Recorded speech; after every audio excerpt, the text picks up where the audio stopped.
Assalamualaikum warahmatullahi wabarakatuh.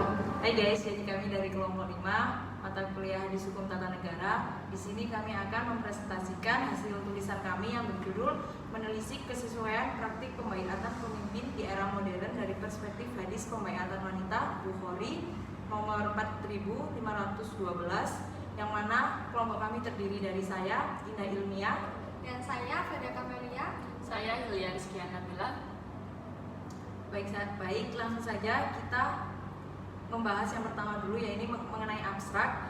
Di tulisan kami, abstraknya berisi mengenai baiat adalah tradisi Islam yang bermakna sebagai janji kesetiaan kepada pemimpin yang berfungsi untuk memperkuat komitmen dan kepatuhan dalam batasan syariat. Hadis Bukhari nomor 4512 yang meriwayatkan bahwa Rasulullah SAW membaiat wanita tanpa menyentuh mereka, mengajarkan pentingnya menjaga adab dan batasan dalam interaksi. Di era modern, praktik pembaiatan sering diwujudkan dalam bentuk sumpah jabatan atau pelantikan yang serupa. Artikel ini mengkaji relevansi hadis tersebut dengan praktik pembaiatan modern, khususnya dalam konteks menjaga nilai-nilai spiritual, adab, dan komitmen moral. Hasil kajian menunjukkan bahwa praktik pembaiatan modern dapat selaras dengan nilai Islam asalkan dilakukan dengan cara yang menghormati syariat, seperti menghindari kontak fisik yang tidak diperlukan dan menanamkan makna spiritual di balik sumpah atau pelantikan tersebut. Penelitian ini menegaskan bahwa Islam memiliki fleksibilitas untuk diterapkan dalam berbagai konteks, termasuk dalam tata kelola pemerintahan di era kontemporer. Berikut isi hadis dari artikel kami, yakni Bismillahirrahmanirrahim. Haddatsana Ishaq, haddatsana Yaqub ibnu Ibrahim ibni Sa'din, haddatsana ibnu Akhi ibni Syihab an amma akhbarani Urwa an Aisyah radhiyallahu anha zaujan Nabi sallallahu alaihi wasallam akhbartahu an Rasulullah sallallahu alaihi wasallam kana yamtahinu man hajara ilaihi binal mu'minati bihadhil ayah biqaulillah ya ayyuhan nabi idza ja'akal mu'minatu yubayyinaka ilaihi qawli ghafurur rahim. Yang mana arti dari hadis tersebut yakni telah mengabarkan kepadaku Urwah bahwasanya Aisyah radhiyallahu anha telah mengabarkan kepadanya bahwasanya Rasulullah SAW memuji kaum wanita yang berhijrah kepadanya dengan ayat ini, wahai sang Nabi, apabila wanita-wanita mukminat datang kepadaku hendak berbaiat, hingga firman-Nya Allah Maha Pengampun juga Maha Penyayang. Urwah berkata, Aisyah radhiyallahu anha berkata, wanita-wanita mukminat yang mengikrarkan syahadat ini, maka Rasulullah SAW bersabda kepadanya, sesungguhnya aku telah membaiatmu, yakni beliau membaiatnya hanya sebatas ungkapan, dan demi Allah tangan beliau tidak pernah menyentuh tangan seorang wanita pun dalam berbaiat. Beliau tidak pernah membaiat mereka kecuali dengan ungkapan, sungguh aku telah membaiatmu. Atas perkataan itu, hadis ini dikuatkan oleh Yunus, Ma'mar, dan Abdurrahman bin Ishaq dari Az-Zuhri, dan Ishaq bin Rashid berkata dari Az-Zuhri dari Urwah bin Amr.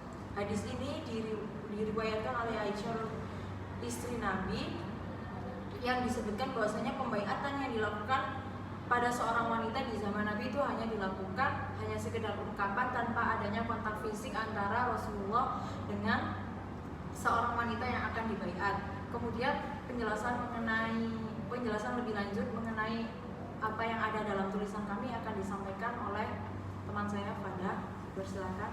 Selanjutnya pada pembahasan pembaiatan di era modern. Pada pembaiatan di era modern ini, wanita dan laki-laki tidak punya perbedaan signifikan. Keduanya pembaiatannya sama.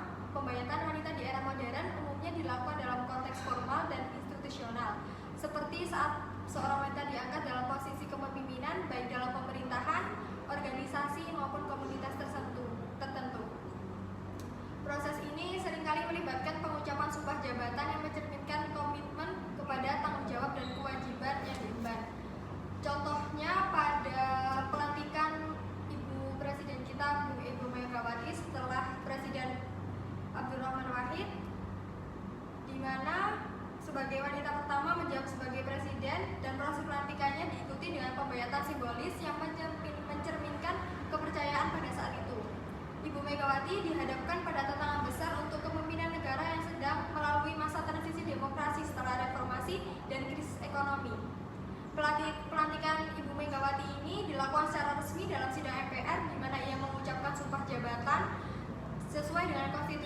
Konstitusi Indonesia. Pembayatan dalam konteks ini dapat diartikan sebagai proses pengakuan dan legitimasi kepemimpinan yang diberikan oleh lembaga negara. Dalam konteks modern, pembayatan wanita biasanya bersifat administratif dan legal. Hal ini diatur oleh undang-undang dan peraturan yang berlaku, menekankan pada akuntabilitas serta tanggung jawab sosial. Upacara pembayatan dihadiri oleh pejabat resmi, keluarga dan publik yang memberikan legitimasi dan memastikan transparansi. Perbedaan yang mendasar dari pembayatan ini antara pembayatan wanita di era modern dan pada masa Rasulullah terletak pada orientasi dan pelaksanaannya. Pada masa Rasulullah, pembayatan bersifat spiritual dan moral, menekankan hubungan antara manusia dengan Allah SWT serta kepatuhan pada ajaran Islam. Hal ini mencerminkan komitmen keimanan yang mendalam dan tanggung jawab moral dengan masyarakat. Sebaliknya, di era modern, pembayatan lebih berorientasi pada aspek administrasi dan formalitas dengan tujuan mempertegas peran wanita dalam institusi yang bersifat sekuler dan terstruktur. Saya cukupkan, saya kembalikan kepada moderator. Baik, mengenai materi yang selanjutnya yang ada di artikel kami akan disampaikan oleh rekan saya bernama Ilya. Silakan. Baik, terima kasih moderator. Di sini saya akan menyampaikan kesesuaian praktik pembayatan di era modern.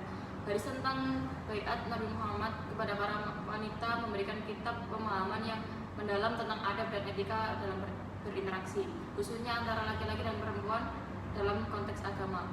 Tindakan Nabi Shallallahu Alaihi Wasallam yang tidak melakukan kontak fisik saat membaiat para wanita ini menjadi teladan bagi kita semua, bahwa penghormatan dan menjaga batas-batas kesopanan adalah nilai-nilai universal yang berlaku dalam segala zaman. Dalam konteks sosial yang lebih luas, hadis ini juga mengajarkan kita tentang pentingnya menjaga martabat dan kehormatan setiap individu dengan tidak melakukan kontak fisik, yang bagaimana kita dapat berinteraksi dengan orang lain secara santun dan penuh respek tanpa mengesampingkan perbedaan gender. Di era modern ini, di mana interaksi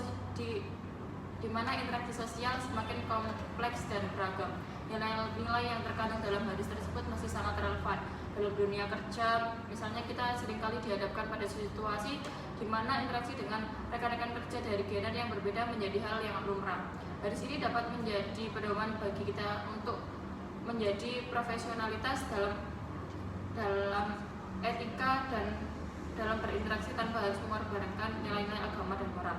Selain itu, hadis ini juga memiliki implementasi yang signifikan dari dunia pendidikan tentang adab dan etika, termasuk dalam bagaimana berinteraksi dengan orang lain secara santun dan hormat perlu diajarkan. Jadi dengan demikian generasi muda dapat tumbuh menjadi individu yang memiliki karakter yang kuat dan mampu membangun relasi sosial yang sehat. Dalam konteks yang lebih luas lagi, hadis ini juga dapat kita kaitkan dengan isu-isu kontemporer seperti kesetaraan gender dan pencegahan kekerasan seksual. Dengan memahami dan mengamalkan nilai-nilai yang terkandung dalam hadis ini, kita dapat berkontribusi dalam menciptakan lingkungan yang aman, nyaman, dan inklusif bagi semua orang tanpa memandang gender.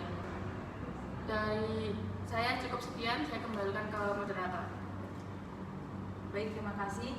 Setelah apa yang telah kita paparkan dari isi artikel yang telah kita tulis, dapat kita ambil kesimpulan bahwasanya tidak ada perbedaan yang cukup signifikan antara pembaiatan wanita di zaman Rasulullah dan zaman modern, yang mana hadis ini masih selaras dengan cara pembaiatan wanita di era saat ini. Akan tetapi pembaiatan wanita di era modern ini sebagaimana semestinya di negara tersebut diterapkan hukumnya, jadi menyesuaikan dengan ketentuan-ketentuan yang berlaku di negara tersebut dengan tetap mengedepankan prinsip-prinsip yang ada dan diterapkan oleh Rasulullah sebagai bentuk pengukuran tanggung jawab serta komitmen baik dalam aspek spiritual maupun sosial.